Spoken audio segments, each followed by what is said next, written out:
Well, what a pleasure it is to have once again back here at UCFB, at UCFB Wembley, and indeed this week already at Manchester, the voice of the Lionesses winning Euros. You're too humble for all of this, but in terms of a build-up, Vicki Sparks, I mean, great to have you back with us, especially with what's happened in the last few months and in the wider context and what you're doing right now and what you're going to be doing with our students as well. My students in the business and broadcasting program, helping them with their sports commentary module.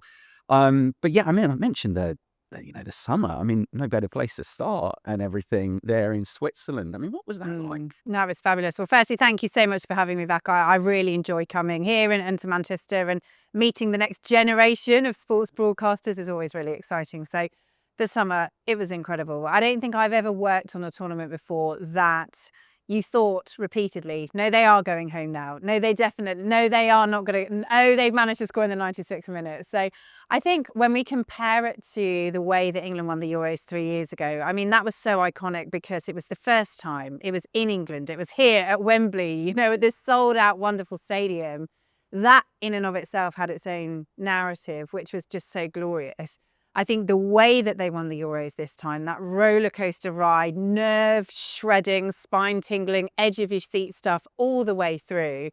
I think that was so wonderful to be a part of that story. And what a manager, what a team, back-to-back European champions. It's just wonderful. Yeah, I mean, the story of the summer in many ways, how that turns out there. And I mean, it will live long in people's memories. But what will live long in people's memories is also, in a sense, if we chart the history of women's sport and women's football, you've got that this summer, but you go back a few years to here. I mean, just looking around, the commentary position as well. You in your, so many elements, you in your career as a moment, but for the Lionesses, for women's football, women's sport. What's it like coming back here into the National Stadium here at UCFB? Do you know what? It's actually quite emotional because when I stand here, I can think, right, this is where we were. Normally you'd have the press side over on the left-hand side, but for UEFA tournaments, they tend to change things around a little bit to make sure they can fit everybody in.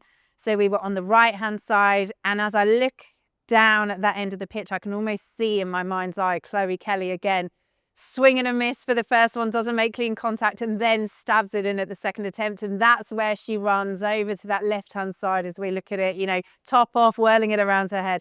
It's wonderful coming back here. And I think even in the moments, or maybe not in the moment, but after the final whistle went, I thought, you know what, I'm not sure much is ever, if anything, going to top this in my career. So, and I think I still feel like that, to win something for the first time, to win that major trophy for the first time, for it to be done on English soil at Wembley, the home of English football. I mean, it is just still is such a goosebumps memory for me, and that's why it's so wonderful to come back here and experience it all again. Yeah, no, I mean, it's just such a privilege for us to have you back here as well, because I mean, it's a career moment for you. It's a moment that will live forever, I think, for people in their memories for the rest of their lives here. But for our students as well here, this is the home of UCFB as well as the home of those moments as well. What's that like for you? Students talk to us about the chance to eventually to graduate in the National Stadium. No one else is getting that in the country in that sense. But what's it like for you to come back and work with our students? You've been working with us on the sports commentary module in a wider sense for a few years. What's that like for you to come back here and work with the next generation, so to speak, here at UCFB? I absolutely love it. And I think meeting people that are passionate about sports broadcasting, passionate about football, have their own dreams. I mean, we all start out that way, don't we? And I think it takes me back to when I was, in my late teens, early 20s and thinking, how can I break into this industry? This is what I really want to do. And it's inspiring to me to come and meet the next generation of people that are so committed to this, passionate about broadcasting, about football, about working hard to get where they want to be. And I love hearing about people's different hopes and dreams and where they want to be and what they want to do, and listening to their skills and their talents. That's why I love the commentary workshops, because, it's amazing when you hear a little bit of commentary and you think, oh, that was really good. Even though someone's at the start of their career or at the very beginning, they still have this little spark that could blossom into something. And it's exciting. It's about inspiring that, I guess, as well, and educating, informing and everything, if we borrow the principles of one of your major employers in that sense as well. And I think, you touched on it with the sports commentary side.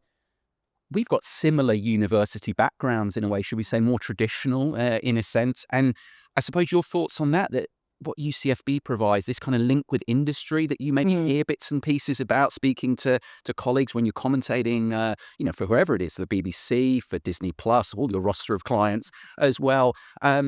The graduates that we've got in the business that are coming through, this sort of pathway is important for people in their development, I guess. It's so wonderful to see people going on from courses like this and making a success of themselves in the industry. And I think you're so right in terms of links and connections are so key in this industry. And that's something that I always try and recommend to people who kind of say, what should I do to get into sports journalism? And actually, getting those links, getting those connections and being able to use those, because journalism and broadcasting, so much of that is about relationships and building contacts and that sort of thing. And, I think there are really good links and connections that are provided here. And, I think it's one of those things that is so key in terms of how you go and develop your career. Yeah.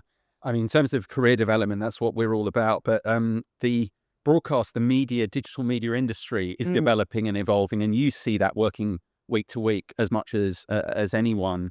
Where do you think it's going? I mean, it's something that never stands still. Obviously, I work in the business as well. That's how we know each other. Olympic Games, everything else in the past, Vicki. But how do you see it? If you put your crystal ball in front of you here, if you think of the summer in Switzerland where we started with this, and you go forward, where's the business going? You working with Disney Plus? I would say, who would have thought a few years ago Disney Plus or Netflix come in and take the UEFA Women's Champions League, for example? You're one of the lead voices on that. Where do you see it all going from here? Yeah, it's a great question. I don't know how good I am at crystal balls, but I think it, as you say, it's really interesting that the streaming giants are showing this interest. So I remember the news about Disney getting this 5-year deal for the Women's Champions League broke while I was at the Women's Champions League final last year for 5 Live.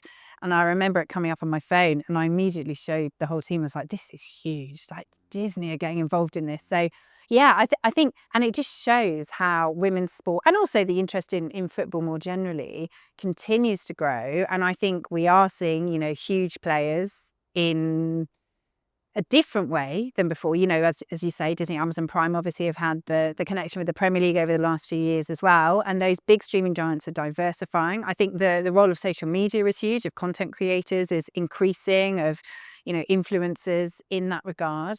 As a commentator, I would say that there is always that place for the traditional strands of broadcasting, having your play-by-play commentators and your ex-players who have that real experience of playing the game at the highest level and can bring that insight.